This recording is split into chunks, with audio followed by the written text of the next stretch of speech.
മറുരൂപമലയിൽ യേശുവായിരിക്കുന്നത് നിങ്ങളൊന്ന് ഓർക്കുക. ഒരലക്കുകാരനും വെളുപ്പിക്കാൻ കഴിയുന്നതിനേക്കാളും ശ്രേഷ്ഠമായി വസ്ത്രത്തിന്റെ വെളുപ്പ്. എന്താ അത് വിളിച്ചറിയിക്കുന്നത്? യേശുവിന്റെ വിശുദ്ധി അല്ലേ? എന്തിനാ തുണി കഴുകി വെളുപ്പിക്കുന്നത്? തുണി വാഷ് ചെയ്യുന്നത് എന്തിനാ തന്നെയാണ്? അതിന്റെ അഴുക്ക് കളയാൻ വേണ്ടിയാണ്. ചുമ്മാ അലമാരിക്കകത്ത് ഇരിക്കുന്ന ഒരു തുണി, ഉപയോഗിക്കാതിരിക്കുന്ന ഒരു തുണി എല്ലാ ദിവസവും എടുത്ത് ആരും കഴുകാറില്ല. അലമാരിക്കകത്ത് തേച്ച് ഭംഗിയാക്കി വെച്ചിരിക്കുക. പിറ്റോസം എടുത്ത് കഴുകിച്ച് പിറ്റോസം തേച്ച് വയ്ക്കും. ഇല്ല, അത് ഉപയോഗിച്ച് അതിനകത്ത് അഴുക്കും ആയി കഴിയുമ്പോഴാണ് വീണ്ടും അത് കഴുകി തേച്ച് ഭംഗിയായിട്ട് വയ്ക്കുന്നത്. ദൈവത്തിന് സ്തോത്രം. അപ്പൊ കഴുകാൻ കൊണ്ടുപോകുന്നത് എന്തുകൊണ്ടാണ്? അഴുക്കുള്ളത് കൊണ്ടാണ്. ഇവിടെ വെളിപ്പാട് പുസ്തകത്തിൽ വായിക്കുന്നത് എങ്ങനെയാണ്? വിശുദ്ധൻ ഇനിയും തന്നെ വിശുദ്ധീകരിക്കട്ടെ. അപ്പൊ വിശുദ്ധനിലേക്ക് അശുദ്ധി വരാൻ സാധ്യതയുണ്ട്. എങ്ങനെയാണ്? കൺമോഹം, ജഡമോഹം, ജീവനത്തിന്റെ പ്രതാപം, ഈ സമ്മിശ്ര ശക്തികൾ എന്നും പോരടിച്ചുകൊണ്ടിരിക്കുകയാണ്. അനുദിന ജീവിതത്തിൽ ദൈവത്തിൽ നിന്ന് തെറ്റിക്കുവാൻ പരിശ്രമിച്ചുകൊണ്ടിരിക്കുക. സത്യമാർഗത്തിൽ നമ്മെ വീഴ്ച കളയുവാൻ പരിശ്രമിച്ചുകൊണ്ടിരിക്കുക. ആത്മീയ നിലവാരത്തിൽ നമ്മെ വീഴിക്കുവാൻ പരിശ്രമിച്ചുകൊണ്ടിരിക്കുക. നമ്മെ ആ പഴയ തലങ്ങളിലേക്ക് എത്തിക്കുവാൻ വേണ്ടിയ ദുഷ്ടശക്തികൾ പരിശ്രമിച്ചുകൊണ്ടിരിക്കുന്നത്. ആ പഴയ തലങ്ങളിലേക്ക്, പഴയ അവസ്ഥയിലേക്ക് കൊണ്ടുപോകുവാൻ വേണ്ടി അന്ധകാര ശക്തികൾ പരിശ്രമിക്കുമ്പോൾ ദൈവത്തിന്റെ സ്തോത്രം, ലഭിക്കുന്ന വചനത്തിലൂടെയും നാം അനുഭവിക്കുന്ന പരിശുദ്ധാത്മാവിന്റെ വ്യാപാരത്തിലൂടെയും ഈ പറഞ്ഞിരിക്കുന്ന നിലവാരം നമുക്ക് സൂക്ഷിച്ചു കൊണ്ടുപോകാൻ കഴിയും. അതിന്റെ കാരണം നമ്മുടെ കർത്താവും നീതിയും സത്യവും വിശുദ്ധിയുമുള്ള ഒരു ദൈവമാണ്. ഇന്നുപോലെ ദൈവസന്നിധിയിൽ പ്രാർത്ഥിക്കുമ്പോൾ നമുക്ക് പറയാൻ കഴിയേണ്ട, കർത്താവേ, എന്റെ പ്രാർത്ഥന കേൾക്കാൻ തടസ്സമായിട്ടുള്ള, സത്യത്തിന് വിരുദ്ധമായിട്ടുള്ളത് എന്നിലുണ്ടോ? എന്റെ പ്രാർത്ഥന കേൾക്കാൻ തടസ്സമായി, വിശുദ്ധിക്ക് വിരുദ്ധമായി എന്നിലുണ്ടോ? എന്നോട് പൊറുക്കണമേ കർത്താവേ. മാത്രമല്ല, ഈ യേശുവിന്റെ പ്രാർത്ഥന നമ്മുടെയും അനുദിന പ്രാർത്ഥനയായിരിക്കണം. കർത്താവേ, അങ്ങേ സേവിക്കുമ്പോൾ നമ്മൾ ഓർക്കേണ്ട കാര്യം, ഞാൻ എൻ്റെ എല്ലാ ശുശ്രൂഷയിലും പറയാറുണ്ട്, നമ്മുടെ ഭൗതിക കാര്യങ്ങൾ കിട്ടാൻ വേണ്ടി ആവശ്യപ്പെടുന്നതിന് മുമ്പേ തന്നെ ആധ്യാത്മികമായി ദൈവം നമ്മെ സൂക്ഷിക്കാൻ വേണ്ടി പ്രാർത്ഥിക്കണം. കർത്താവേ, എനിക്കിത് മടുപ്പായി തോന്നരുതേ. പ്രാർത്ഥിക്കാറുണ്ടോ? ഞാൻ കൃപയിൽ നിന്ന് വീണുപോകരുതേ.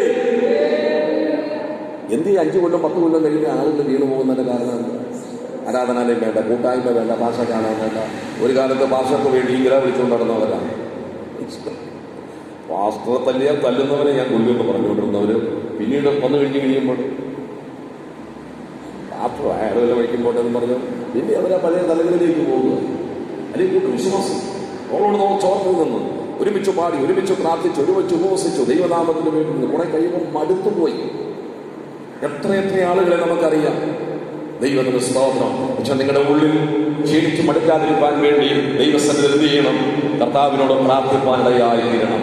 നമ്മുടെ പ്രാർത്ഥനയിൽ നിങ്ങളുടെ വ്യക്തിപരമായ പ്രാർത്ഥനാ വാചകങ്ങളിൽ എപ്പോഴും ഓർക്കണം, കർത്താവേ, വിശ്വാസ ജീവിതത്തിൽ എൻ്റെ ജീവിതത്തിന് അന്ത്യം വരെയും എന്നെ നിലനിർത്തണമേ.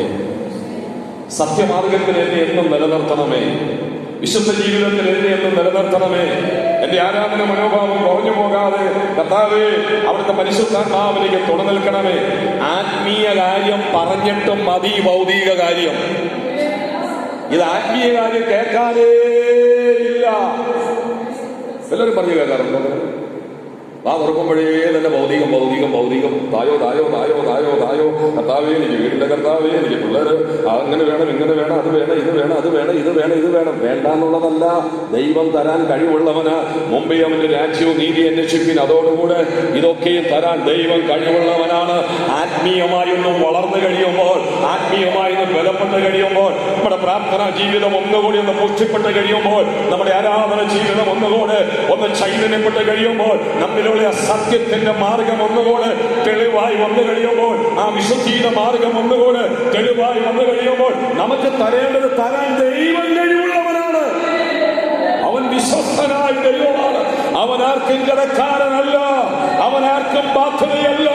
ആരോട് വാക്കിന് വ്യത്യാസം നടത്തിയിട്ടില്ല. അബ്രഹാമിനോട് ചെയ്തത്, ഇസഹാക്കിനോട് ചെയ്തത്, മോശയോട് ചെയ്തത്, നമ്മുടെ പിതാക്കന്മാരോട്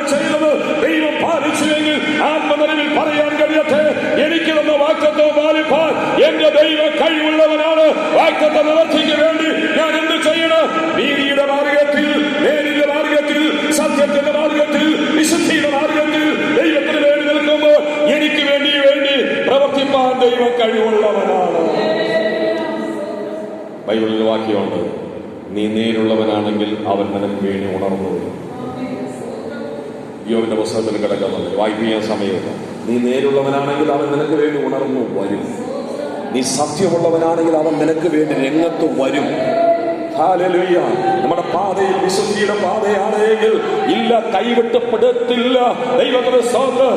അതിശയകരമായ വിടുതൽ കാണാനിടയായി തീരുവതുകൾ ദൈവത്തിന്റെ വചനം വെച്ച് പറഞ്ഞ് ആത്മാവിൽ പ്രാർത്ഥിച്ച് നമ്മുടെ കർത്താവ് കരുണയോടുകൂടെ ഇടപെടുന്നവനാണ്.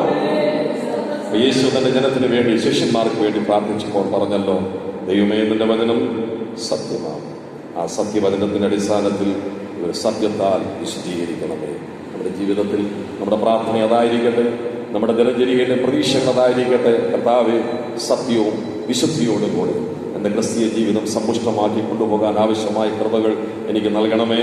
കരമേറിയ കർത്താവിനെ സ്തോത്രം ചെയ്താണ്. Hallelujah, hallelujah, hallelujah. ദൈവത്തിൽ നമുക്ക് പ്രാർത്ഥിക്കാം. പ്രാർത്ഥിക്കാം.